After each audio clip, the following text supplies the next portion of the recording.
Nesta aula, vamos continuar abordando o tema de sangramento no primeiro trimestre da gestação, mais especificamente, primeira metade da gestação. Nosso tema de hoje é a mola hidatiforme, que seria a terceira causa junto com o aborto e gravidez ectópica. A doença trofoblástica gestacional são um conjunto de alterações que acontecem então no tecido trofoblástico, que tem como comum a característica de uma gestação prévia. Dentre a doença trofoblástica gestacional, destacamos então a mola hidatiforme. Essa doença ela ocorre um caso a cada 1.000 a 2.000 gestações nos Estados Unidos. Existem relatos que há uma maior prevalência na Ásia, na América Latina. Porém, esta prevalência existe um viés na seleção desses dados, pois foram escolhidos apenas hospitais universitários. Então, não existe essa comprovação de maior prevalência. Os fatores de risco para a mola hidatiforme existem vários relatados, entre eles infecções virais, uso de anticoncepcional, consanguinidade, mas os principais fatores de risco, aqueles que são mais comprovados de terem evidência, são então os extremos reprodutivos da idade materna, que são aquelas pacientes adolescentes ou aquelas mais velhas, com mais de 40 anos. Outro fator de risco bastante importante é aquela paciente que já teve um caso de mola hidatiforme anterior. Sabe-se então que uma paciente com mais de 40 anos tem 5 vezes mais chance de ter mola hidatiforme. Já aquela paciente que já teve um caso tem 10 vezes mais chance. Com relação à classificação, a mola hidatiforme pode ser classificada em completa e incompleta. E essa diferenciação é o que vamos ver a seguir. Na mola completa, não há desenvolvimento de embrião, nem membranas, nem do cordão umbilical. Só tem a mola, ela é completa. 20% desse tipo progride então para as formas malignas, podem progredir para o coriocarcinoma. Então elas são mais graves, necessitam de um segmento mais rigoroso. Com relação à macroscopia, a mola hidatiforme completa ela é semelhante a um cacho de uva. São vesículas, não vai ter embrião, não vai ter membrana, não vai ter cordão umbilical. Já na microscopia, nós vamos ter uma alteração difusa. Todas as vilosidades vão apresentar dilatação hidrópica e formação de cisterna central repleta de líquido. Não tem vaso e não tem hemácia. É então uma alteração difusa. O mais característico é dizer que é uma hiperplasia difusa, tanto do citotrofoblasto quanto do sincício trofoblasto. A formação da mola completa, ela tem origem genética apenas de cromossomos de origem paterna. Não há material genético materno envolvido. Então, como que essa formação da mola ser só androgênica, só de origem paterna? Na verdade, a maioria das molas completas, elas vão ser com o genótipo 46XX. Para essa formação, então nós vamos ter, como nessa figura apresenta, um óvulo sem material genético é fecundado por um espermatozoide X e há a duplicação do seu material. Então fica uma célula 46XX. Uma pequena porcentagem, cerca de 5%, é uma formação diferente, em que há um óvulo também sem material materno, fecundado daí no caso por 2 espermatozoides, um X e um Y. Então o que é importante gravar da formação genética é que é só material paterno na mola completa. Já a mola parcial pode ser visualizado o embrião, as membranas, o cordão umbilical. Ela é parcial, ela não é toda a mola. Você pode ter então o embrião. Esses fetos formados em molas parciais geralmente apresentam inúmeras malformações. São gestações que não progridem, embora exista a presença do feto. Na microscopia, ela é parcial, então há velocidades normais e há velocidades alteradas. A característica mais importante da microscopia é a inclusão de trofoblasto dentro do estroma. E essa hiperplasia geralmente é focal, limitada apenas ao sincício trofoblasto, diferente da mola completa que vimos que tinha hiperplasia tanto do citotrofoblasto quanto do sincício trofoblasto. A mola parcial, geralmente 90%, elas são triploides, apenas 10% vão ser tetraploides. Nesse caso, na parcial, existe então tanto material genético materno quanto paterno. Então, nós temos um óvulo com 23 cromossomos, geralmente X, que é fecundado então por 2 espermatozoides, formando então uma célula triploide. 5% da mola parcial evolui para a forma maligna, então é uma menor porcentagem, caracterizando então uma menor gravidade do caso. Com relação ao diagnóstico, nós temos então o quadro clínico da mola.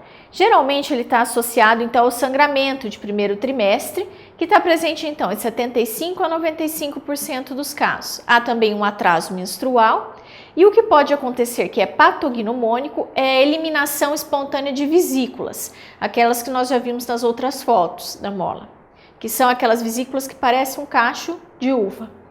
Entretanto, atualmente é muito difícil ser encontrado esse sinal patognomônico, porque o diagnóstico de mola datiforme tem sido realizado cada vez mais precoce, pelo uso da ultrassonografia logo no primeiro trimestre.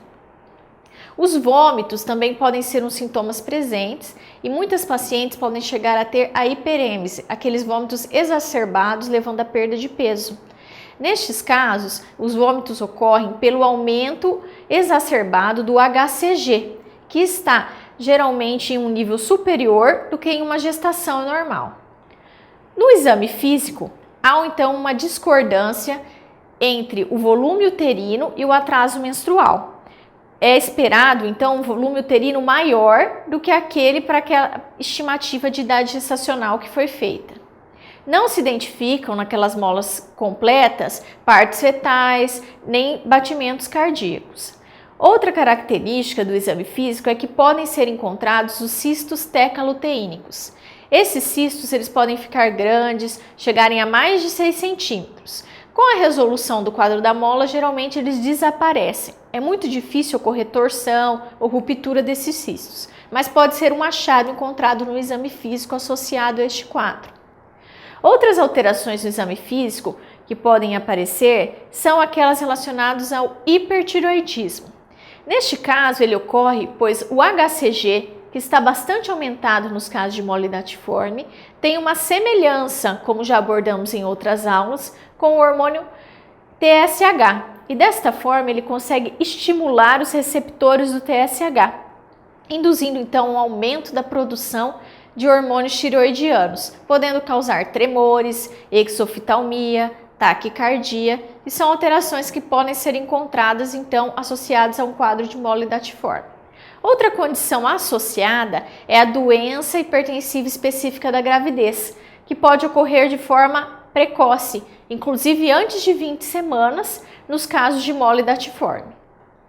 Com relação aos exames complementares, então é muito importante a dosagem do HCG, tanto para a suspeição de um quadro de mola, quanto para o posterior segmento.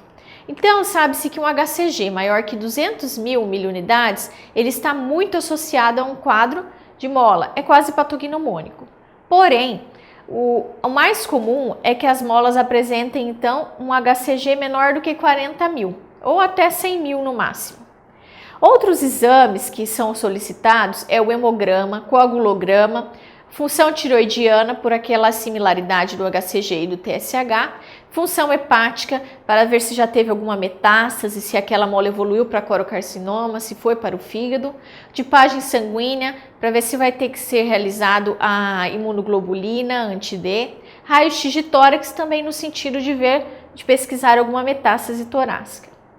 O ultrassom, normalmente nós vamos ver múltiplas áreas anecoicas, como nessa figura, entremeadas por ecos amorfos. É um aspecto de flocos de neve. Às vezes não vai apresentar esse aspecto tão característico, mas o mais característico é essa situação. Com relação ao tratamento, o método de escolha, o padrão ouro, é a aspiração a vácuo do conteúdo molar. Naquelas gestações, então, de primeiro trimestre, pode ser feita a aspiração manual intrauterina, mais conhecido como o AMIL. E a outra opção, quando não se dispõe da aspiração, é a curetagem. É importante ressaltar o cuidado que deve-se ter com o material final da curetagem.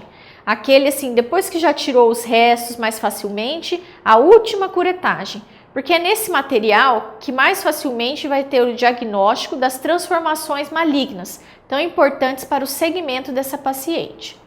Outras opções de tratamento, se necessário, é a esterectomia, naquelas pacientes que já têm prole constituída, ou ainda se for uma mola parcial com feto grande, pode ser necessário a esterotomia, retirada do feto e do conteúdo molar.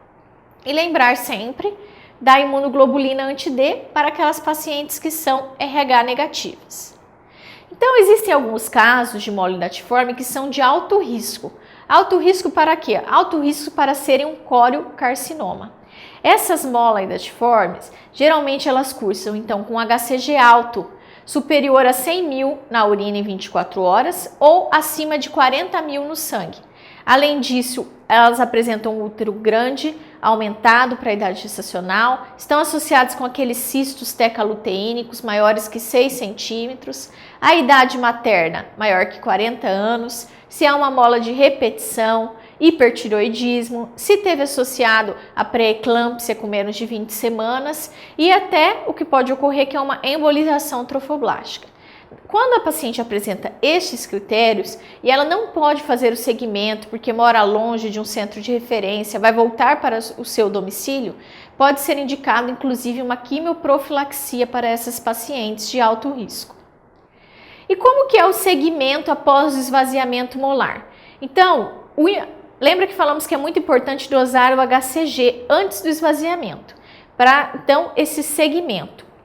Na sequência, vai ser dosado então o HCG a cada 15 dias. A cada 15 dias ela vai retornar para a consulta, a fazer uma avaliação clínica, o exame físico, observar o útero, se está ainda mantendo sangramento ou não e dosar o HCG.